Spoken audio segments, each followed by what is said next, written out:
Hey, what is up guys? GuitarRock here, welcome back to another Brown Dust 2 video. Now a lot of you guys have come to me and asked, hey GuitarRock, regarding this particular exclusive newbie 5-star guaranteed costume draw, what are the recommendations right here? Because there are some players that have came out and asked me if this is going to be worth getting or not. Now first things first, this is going to be using a paid diamonds only. Alright, you cannot do this pose as a free to play. You can basically pick 3 units here, alright, 3 characters, and then you're gonna get one of it. And apparently you can do this 3 times. So let's bring up the patch notes again and hopefully we clarify a few different things. Alright, so oops, where is it? So it is going to be up here. There. Let me zoom in so you guys can see. So a beginner welcome 5-star for users who are new to Brown Dust 2. Beginner welcome 5-star guaranteed draw banner will be added for a limited time, and you can draw by selecting 3 costumes you want to pick up. When participating in the draw, you'll be guaranteed to obtain one of the 3 selected costumes. Alright, you can draw 10 times by consuming 2000 paid diamonds, and you can draw 10 times up to 3 times 30 draws. You can do this 3 times. Alright, so you cannot do a single draw, you have to do 10 times or 0 draws.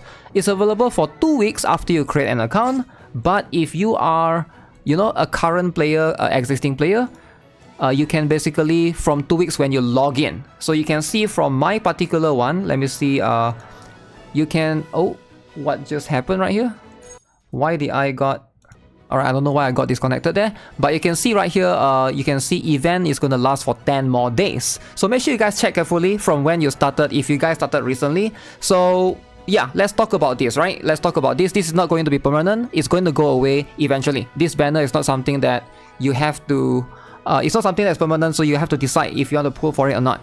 Now, do I think this is worth it? Obviously, if you're a paying player, yes. Alright, this is going to be something that is going to be beneficial because 2000 draws to be able to guarantee a 5-star or SSR costume in this case, and then get it up to like +1 or whatever, is going to be extremely beneficial. Now, who do I think is going to be the best characters to pick from all of these particular one? In my humble opinion, these 3 characters right here. So these 3 are going to be the best damage dealer in the game. So first up, we have Yuri for this particular costume, the comeback idol Yuri. So this one, she does a lot of damage. The scaling is very, very high. 535% attack, so she is going to be one of the best light type damage dealer in the game. Now I do like this costume over the other one. The other one has the cross tile, but this one is by far going to be my personal recommendation if you're looking for a light type damage dealer. Next up, we have Angelica, in particular the pool party Angelica. Now why do I recommend this particular version but not the OG, the nun version? First up, the nun version you can obtain for one for free, right? You can basically obtain one for free just by playing the game, and then you basically can recruit her using the scrolls. Now this particular one is going to by far do slightly more damage, obviously, and this one has better range. If you are looking for AoE, this is going to be the universal character that can be used in every single Fiend bosses. I personally love her. Overall, I think she's going to be a very great addition to any party, and also with Angelica, she has the ability to knock the enemies to the right side, right? So keep in mind, if you're looking for damage, this one is going to give you, in most cases, the highest amount of damage out of most costumes out there, consistently against any bosses. Now, obviously, the SP is quite high, it's 4 SP right here. And if you can upgrade even all the way to, let's see, if you can push all the way to the potential liberation, it doesn't decrease SP any further. So it does make it for a relatively free-to-play friendly kind of costume because it doesn't, like, you pretty much you get like a very good version of her without needing to going all the way to the potential liberation. So it makes it for a budget friendly category, right? Now, while she is a light type character, unlike the Yuri right here, she's way more flexible, alright? Because you guys know how Angelica works. She scales off target's max HP. It doesn't scale off her attack like Yuri here does. So something to keep in mind. So that's something that you will have to know. Basically, she's like crit damage based. So you just build her with a bunch of crit damage. I've talked about this in my previous video before, so I don't want to dive too deep into it. But she's going to be one of my top recommendation. The other one, I will recommend this particular costume. Alright, Maid Latrice. Now, a lot of people have been saying that, what is going to be one of the top DPS that I will always constantly recommend? I would say this character right here. I've never taken her off my team Maid Leatrice has always been consistently in my story team, in Fiend Boss if I can use her, and also in like the Evil Castle and stuff. She is going to be consistently extremely strong. I do think that, you know, once you get her up, she is going to be like probably top there. I would say top 3 in terms of the top 3 damage dealer. Now, there is some issue with her.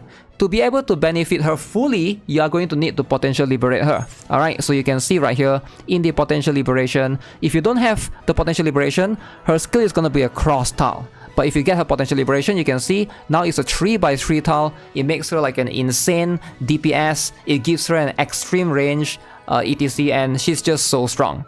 Now, I do get asked one more question is regarding some other damage dealers like, let's say, Later. Alright, something that I do get asked a lot. Why don't I recommend this particular version of Lethal? Alright, Path of Vengeance Lethal. He's a very strong character. Alright, does a ton of damage. Modifier goes up to, I believe, 1000%, as you can see, which is insane, right? So the reason why I don't recommend Path of Vengeance Lethal for new players is because he's only going to be used right here in the last night bosses, alright, or in the last night boss. Basically, you fight this boss, he's going to be your top damage dealer right there. Now, Lethal lacks the range necessary to basically tackle other contents. If you're tackling Evil Castle, if you're tackling Story, you want AoE characters. You don't want a single target, one tile range DPS character. It sort of handicaps you in a way. Sure, he's good in that particular content, but it's just pretty much in that particular content.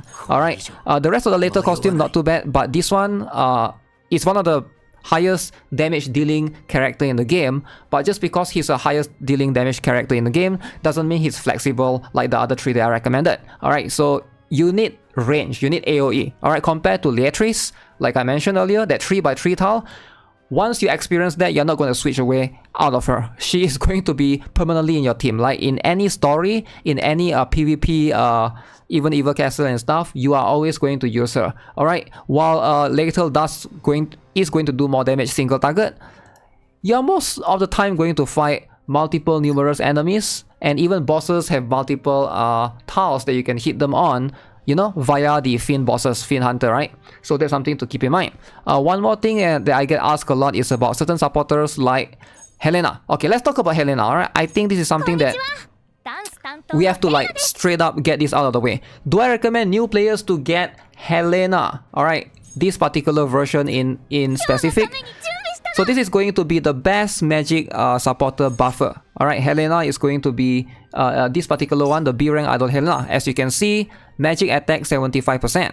Also, crit rate 50%. That's a lot of buffs. That's a lot of buffs. Now, before LPs came out, Helena is going to be the only magic buffer in the game.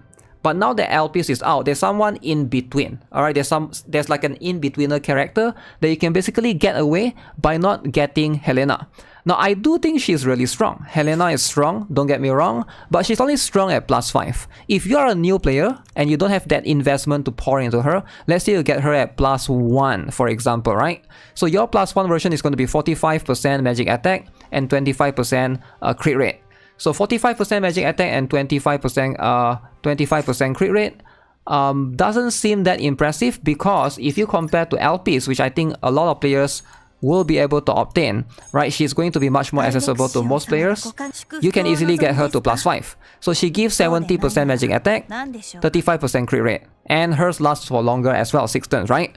The truth is, LPs is going to be better for most players out there, unless you have Helena +5, which most people don't have. Alright, I'm gonna be real. Some of you guys have Helena at +0, some of you guys have Helena at +1, maybe +2.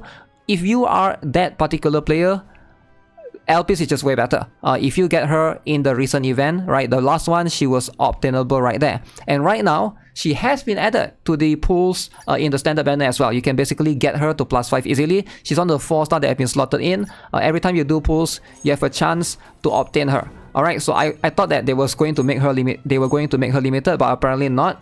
You can basically obtain her in every single banner if you look at the 4-star costume, which I didn't know that I cannot toggle that. Let me see. Am I not able to toggle that? So she should be somewhere here, right? LPs is going to be one of the latest character added.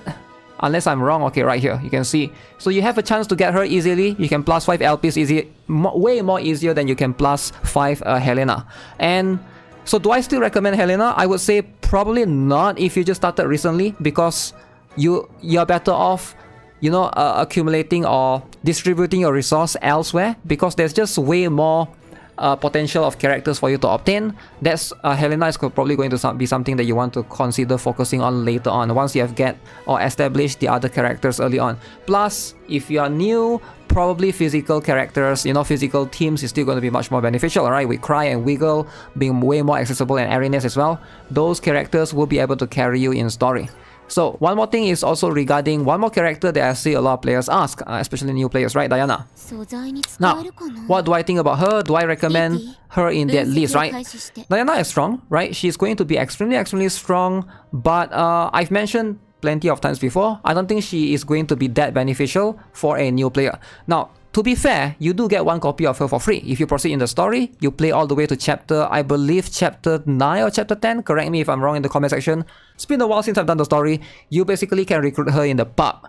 Now, you get her at +0. Now, if you get her to +1, alright, it's not going to do much, right? It's a little bit more extra damage. +2, not too much, but +3 is where she get the SP reduction. At, you know, from 3 cost to 2 cost. That's going to be the beneficial range of where you want her. Now, she is pretty much going to be the staple if you are, again, tackling every single Fiend Hunter bosses. Alright, against the Fiend Hunter bosses, almost every single team is going to be using Diana. Now, sadly, outside of that, if you're playing in the story, if you're playing in the Evil Castle and stuff, you're not going to use her that much. The reason why is because property damage is not something that you can configure against. When you fight this boss, you know that the boss is going to have one particular element. For example, this boss is dark type. I'm just going to send out a bunch of light type characters to basically go all in. So therefore, you benefit so much from Diana. But if you're playing story, you don't really get that, like, you don't really... I mean, I guess you could if you have multiple elements of DPS characters. But in most cases, you don't really like configure your battles that way. You basically just build an AoE team, I can't speak, an AoE team like Leatrice, Angelica that I mentioned earlier, and then you just go in with physical team or magical team, and hopefully that character, that particular team is going to be a fixed team that can carry you from chapter 1 through chapter 10. Alright, so pretty much that is going to be the consistent one. So Diana, I would say she's strong, but I don't think she should be a top priority for new players. Now, once you are probably like, once you have completed the story, right? Because new players, your objective is to push the story from chapter 1 to chapter 10. I don't think it's that difficult, to be honest, right? Because they did give you arenas for pretty much free. You can get Cry, you can get Wiggle, and then like slot in a couple more characters to basically, you know, push the roster a little bit. I think like it's going to be very doable for a lot of players. But then still, if you can only get one +1 Diana outside of that +0 that you get, is it going to be beneficial to you? Probably not. I feel like getting other variety of costumes that can serve you better, like Angelica, is going to be much better. Besides Angelica is still here, right? This particular one, Pulpati, she's one of the best DPS character in the game. So if you can get one copy of this particular one, I would highly recommend that. And then, you know, remember that once this banner ends, she will also be added to the Powder of Hope shop. Consider getting her there as an option as well. So hopefully that clears things up, alright? I do think that right now, for new players, especially if you're starting out, there are going to be a lot of characters that can help you, you know, be able to push you in the story. And that's going to be your focus. As a new player, your focus is to push the story, push the campaign to the latest chapter as soon as possible. So with that being said, I'm going to try out this particular one. Besides, this is only for the paying players anyways. So it makes sense towards what I'm saying. If you are a paying player, I'm guessing like you are going to be slightly ahead of some of the free-to-play exclusive players. Alright, let's go. You can see right here, remaining 30. I'm just going to do like 10 pulls. And let's see who do I get between these three that I will be able to, you know, obtain. Who is this going to be? Who is this going to be? I would love for it to be... Oh, they didn't even display it there. I would love for Leatrice. I think Leatrice will be so good. Is it going to be this one? Is it a fake out for this one? No. Okay, as you can see, I got LPs right there. Already got her from +5 from my previous event. So is this the fake out? Is this fake out, right? No? Okay, 2 LPs. Just like that. Where's the fake out at? Oh, this one? Okay, this is the fake out. Did I get scammed? Yo, I just got scammed. Where's my SSR? Last one? Or maybe that's how it works. Oh, okay. Okay, I got the maid Beatrice. Okay, I do want this particular version. I would prefer that particular one. So yeah, think carefully. If you guys can afford it, this is definitely worth it. Plenty of characters that you can obtain right here.